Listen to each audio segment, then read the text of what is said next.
Ողջույն սիրելի բարեկամներ, եթերում առականինը։ Էշը դարձավ անտառի տիրակալ։ Նա ստիպեց բոլորին արթնանալ առավոտյան ժամը 6-ին և քնել երեկոյան ժամը 6-ին։ Բոլորին հրամայեց ուտել միայն 6 պատառ,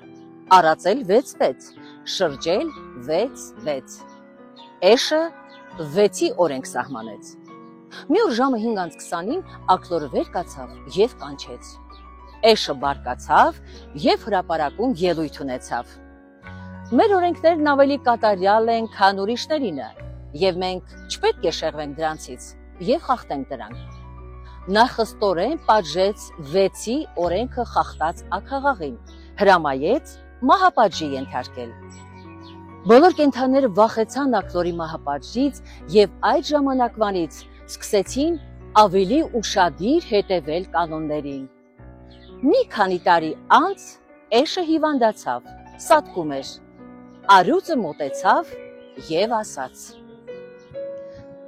«Պարոն Էշ,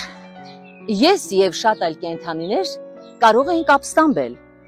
բայց մենք չուզեցինք անտառի կարգը խախտել։ Հիմա ասա, թե ինչով էր պայմանավորված 6 օրենքների բացահայտումը և ինչու էր այդքան դաժան»։ Էշն ասաց. «Ես էի Էշ ու Էշ մի էշություն էի դուրս տվել, բա դու առյուծ էիր, դու ինչի ոչխարի պես հնազանդվեցիր այսքան տարի»։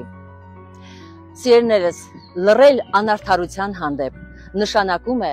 գլուխը հոժար կամքով դնել սրի տակ։